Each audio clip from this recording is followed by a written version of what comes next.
সকালবেলায় ঘুম থেকে উঠে চা তো একটু খেতেই হবে। শুভ সকাল বন্ধুরা, কেমন আছো তোমরা সবাই?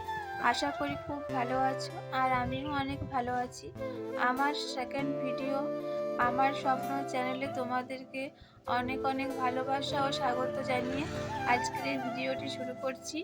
তোমরা প্লিজ সবাই আমার একটু পাশে থেকো। তো আজকে সকাল থেকে খুব ঠান্ডা ঠান্ডা হাওয়া দিচ্ছে।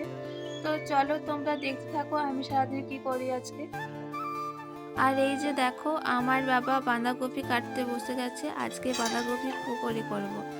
মুড়ি মেখে খেতে খুব ভালো লাগে। আর মা আজকে অনেকগুলো কাপড় কেচেছিল, তার জন্য আমি কাপড়গুলো মেলে দিচ্ছিলাম, একটু সাহায্য করছিলাম মাকে।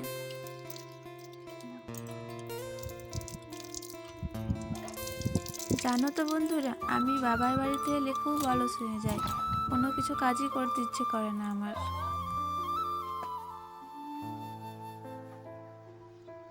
যখন শ্বশুর বাড়িতে থাকি তখন মনে হয় মায়ের সাথে অনেক কাজ করে দেবো, কিন্তু বাবার বাড়ি এলেই আর করতে ইচ্ছে করে না। জানি না কেন এটা হয় আমার সাথে।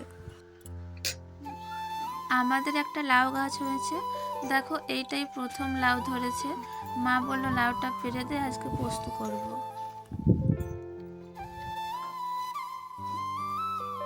দেখো কত সুন্দর হয়েছে লাউটা।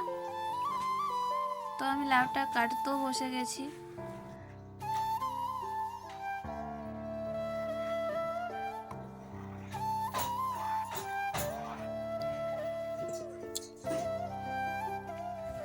এদিকে লাউ কাটা আমার পুরো কমপ্লিট হয়ে গেছে। আর আমি এদিকে স্নান টান সেরে সিঁদুর পরে নিলাম। তো বন্ধুরা, আমার স্নান করা হয়ে গেছে, আমি এখন চুল ছাড়িয়ে সিঁদুরও পরে নিয়েছি। আজকে স্নান করতে অনেকটা লেট হয়ে গেছিল, আর এদিকে আমার খুব খিদেও পেয়ে গেছে। তো চলো দেখি মায়ের রান্না কতদূর হলো।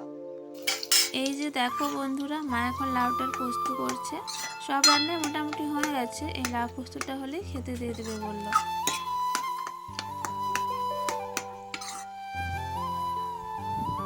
এমনিতে এত ঠান্ডা লাগছে, তারপরে আবার ঠান্ডা ঠান্ডা হাওয়া দিচ্ছে। বিকেলবেলায় মামি অনেকগুলো পিঠে দিয়ে গেছিলো আমাকে। আমাদের বাড়িতে এই বছর এই পিঠেগুলো হয়নি। আমি পিঠেগুলো একটু তেল দিয়ে ভেজে নিচ্ছিলাম, খেতে খুব ভালো লাগে ভাজলে পরে।